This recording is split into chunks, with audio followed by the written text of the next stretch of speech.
looks creepy, and Mrs. Espinosa looks very, very creepy. My leg starts to just snap.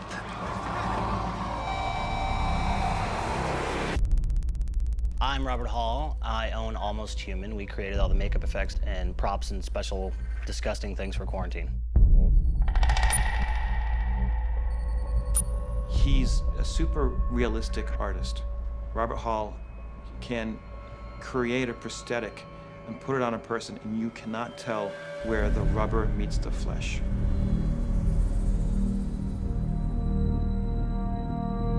We sat down with Drew and John in the beginning and talked about different looks. We wanted the infected to not look too zombie-like. We wanted them to exist in the real world. So we went and looked at the symptoms of rabies and broke it down. Like, if your lungs are filling up with air, you're gonna have a hard time getting oxygen, so your skin might turn a little blue. Originally, we conceived the ideas for some of these infected people that had sort of a more jaundice sort of skin tone as opposed to the pale, sort of bluish white look. And we were trying to go down a little bit of a different road, but ultimately, I think those guys said that it's something to do with they looked like they had herpes or something. So we ixnayed on the yellow skin tone. He really helped implement and added a lot of his idea of having their teeth breaking. If they're gnashing, their teeth may break up a little bit over time, or their lips might get cut up from that kind of thing. Ultimately, we decided that we would just take all the reference material that we could find, all the videos, all the photos of actual rabies victims, be it animals, humans, whatever that was, and take that and expound on that and really push each one of those symptoms to, you know, the 10th degree. You know, the saliva, the excessive moisture glands, the self-mutilation, all of those characteristics. We had very distinct stages of infection that we wanted him to hit, depending on when each particular character got infected. There were a series of stages that we tried to stick to with the methodology of how they would evolve. The first stage was just confusion, and then we would start to introduce some small changes makeup-wise within the stages, and that would be, you know, slightly more pale, and then the salivary glands would start to really excrete and get really crazy. One of the things Rob brought to this that was amazing was bromo powder or something. It's something people used to use for upset stomachs like in the 30s or something like that. And he mentioned that to Stacy Shabosky, who plays Elise in the film. And she went home and practiced with it for weeks until she had the drooling right. At first I thought I could rely totally on the bromo fizz because it foams you up. But if you do that, then you just get this ridiculous mouthful of foamy white, and it doesn't look scary at all. It just looks ludicrous. So I realized you have to be a little bit dehydrated. So before my scenes, I'll stop drinking water like an hour before, because the perfect drool is the kind that hangs really thick, and it's so thick and long.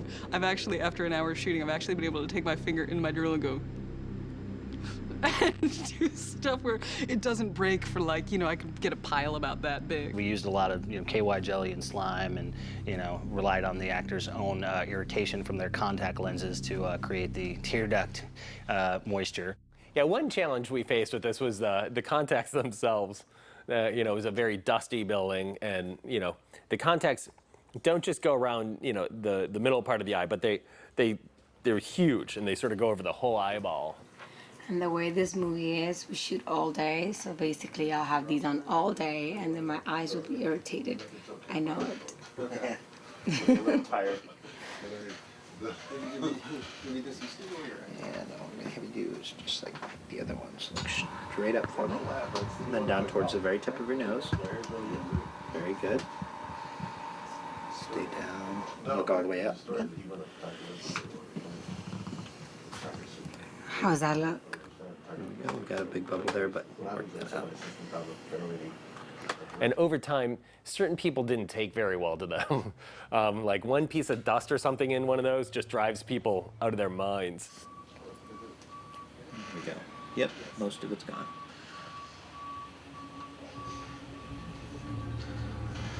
How does that look?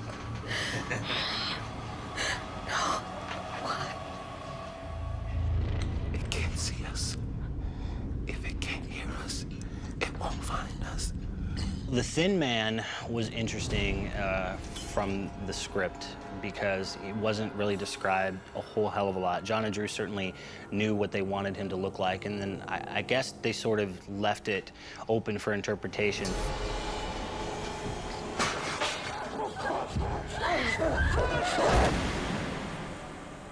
He's sort of the uber-evolved version of all of these people that we've seen throughout the story.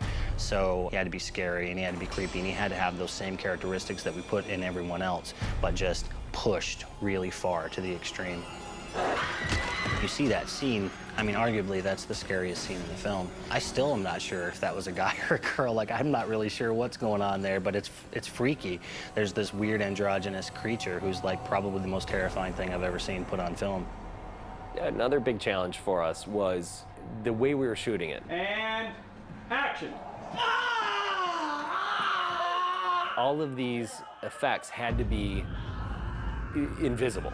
Traditionally, if I was going to do an effect where I was going to make my own head, you know, my own neck spurt blood, we would just have a guy right here with some tubes running out of my pants, and he'd be pumping blood, and I'd be going, ah. There couldn't be big tubes running, you know, out of somebody to someone else working, you know, 10 feet away. So we had to really go back to square one and rethink every single effect in this movie.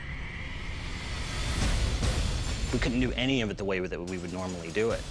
So we had to work with the set designers, you know, we had to work with Gary, and pretty much everybody, the DP, Ken, and everyone to figure out, okay, where can we hide tubes? And in certain situations, we would literally have to block out scenes with all the rigs and everything on people, drill holes up from the other level, and then have monitors down there so that we could see where we were pumping blood or where we were operating, you know, mechanical appendages and things. So that was the most difficult thing, was literally every single gag. The easy way that you would do it, you couldn't do it.